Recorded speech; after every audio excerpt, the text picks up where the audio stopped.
This channel does not promote any violent, harmful, or illegal activities. All content provided by this channel is meant for an educational purpose only. আর এবার যে খবরে নজর রাখবো, আসামের এনআরসির তালিকায় উত্তম ব্রজবাসীর নাম রয়েছে।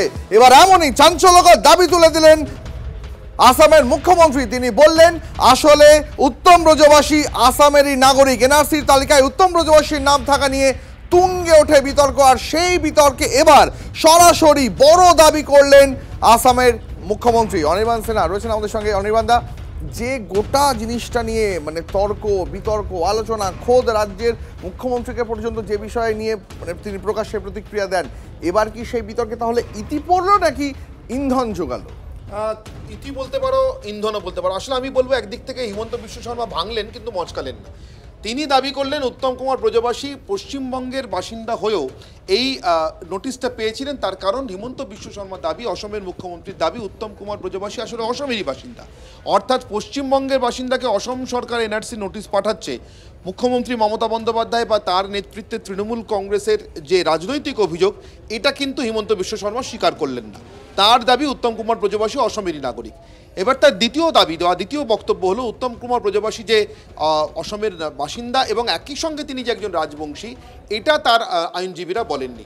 আইনজীবীরা যদি আদালতে এটা বলতেন তাহলে সাধারণ যে রক্ষা কবচ আছে যে কোনো আদিবাসিন্দার জন্য, অসম রাজ্যের যে আদিবাসিন্দার তালিকাতে যারা অন্তর্ভুক্ত তাদের মধ্যে কোচ এবং রাজবংশীরা পড়েন, এবং সেই তালিকা অনুযায়ী একজন রাজবংশীর কোনোভাবেই এনআরসির আওতাভুক্ত হওয়ার কথা নয়। উত্তম কুমার ব্রজবাসীর নাম এমনিতেই বাদ পড়ে যেত। ফলে অসমের নাগরিক হয়েও উত্তম কুমার ব্রজবাসীর নাম এনআরসির তালিকাতে এসেছিল, তার কারণ তার আইনজীবীরা এটা আদালতে জানাননি তিনি রাজবংশী। অর্থাৎ পুরো দায়টা একদিকে আইনজীবীদের ঘাড়ে, উত্তম কুমার ব্রজবাসীর ঘাড়ে ঠেললেন হিমন্ত বিশ্ব শর্মা, কিন্তু এই দাবিতে অনড় রইলেন যে তারা একজন অসমের বাসিন্দাকেই এনআরসির নোটিশটা পাঠিয়েছিলেন না জেনে, বা তারা এটা তাদেরকে জানানো হয়নি বলে যে তিনি একজন রাজবংশী। স্বাভাবিকভাবে উত্তম কুমার ব্রজবাসীর নাম এখন তালিকা থেকে বাদ পড়লো বা বাদ পড়ছে, তার জন্য তাদের নোটিশও জারি করা হয়ে গিয়েছে তিনি একজন রাজবংশী বলে দিন।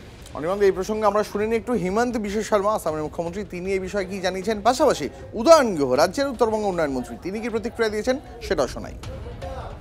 And he is not a citizen of Bengal, he was a citizen of Assam.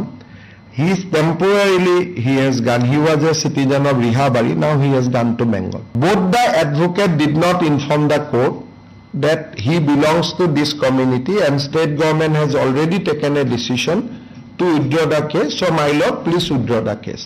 His case would have been withdrawn. ভুল করে ফেলেছেন ওরা, চরম ভুল করেছেন। সেই ভুলটাকে ঢাকবার জন্য একটার পর একটা মিথ্যে কথা বলছেন। এটা পুরোপুরি মিথ্যে কথা। ওখানকার নাগরিকরা বলছেন যে ওরা 5 পুরুষ ধরে এখানে বাস করছে। কোথায় আসামে গেল, জীবনে কখনো কুচবিহারের বাইরে পা দেয়নি, অসমে যাওয়ার তো প্রশ্নই আসেনি। এই মুহূর্তে তৃণমূল মুখপাত্র অরূপ চক্রবর্তী আমাদের সঙ্গে রয়েছেন। অরূপ দা, স্বাগত আপনাকে টিভি9 বাংলায়। অরূপ দা, এবার কি তাহলে ব্রজবাসীর নাম থাকা বা না থাকা নিয়ে যাবতীয় যত বিতর্ক, সেই বিতর্কের কি অবসান ঘটলো? দেখুন, একটা প্রবাদ আছে, চুরি বিদ্যা মহাবিদ্যা যদি না পড়ো ধরা। হিমন্ত বিশ্ব শর্মা চুরি বিদ্যা ধরা পড়ে গেছে। এবার ধরা পড়ে গিয়ে এখন মিথ্যার বেসাতি বুনতে হচ্ছে আসামের মুখ্যমন্ত্রী। উত্তম কুমার ব্রজবাসী কুচবিহার জেলার দিনহাটার বাসিন্দা, এবং তার পূর্বপুরুষ ওখানে, শুধু উত্তম ব্রজবাসী একা নয়, তার পিতা নরেন্দ্রনাথ ব্রজবাসী 1966 সালের ইলেকটোরাল সার্টিফাইড রোল কপি দেখা যাচ্ছে 1966 সালে তার বাবার নাম রয়েছে সেখানে, তার মা সাবিত্রী দেবীর নাম রয়েছে, এবং এই উত্তম ব্রজবাসীর নাম 2021 সালের বিধানসভা নির্বাচনে তিনি দিনহাটায় ভোট দিয়েছেন। কেউ বলতেই পারেন যে 2021-এর আগে তিনি আসামে থাকতেন বা অন্য কোথাও থাকতেন। 2008 তখন বাম আমল, 2009-এর লোকসভা নির্বাচনে ভোটার লিস্ট, সেই ভোটার লিস্টে তিনি এই দিনহাটার ভোটার। তার বাবার নাম থেকে শুরু করে সমস্ত ডকুমেন্ট, শুধু তাই নাই, উত্তম ব্রজবাসী জীবনে কোনোদিন কুচবিহার জেলারই বাইরে যাননি। একদম গ্রামের হতদরিদ্র একজন মানুষ, তিনি সামান্য আয় করে জীবন জীবিকা নির্বাহ করেন, জীবনে কোনোদিন পশ্চিমবাংলার বাইরে যাননি। তার নামে আসাম এনআরসি নোটিশ পাঠাচ্ছে। কতটা ভয়ঙ্কর, কতটা প্রতিশোধ পরায়ণ, প্রতিহিংসা পরায়ণ এই বিজেপি, এরা বাঙালিকে সহ্য করতে পারে না। উত্তম ব্রজবাসী একজন রাজবংশী সম্প্রদায়ের গরিব মানুষ, এরা বাঙালি হোক, রাজবংশী হোক, বাংলার বসবাসকারী মানুষকে এরা ঘৃণার চোখে দেখে।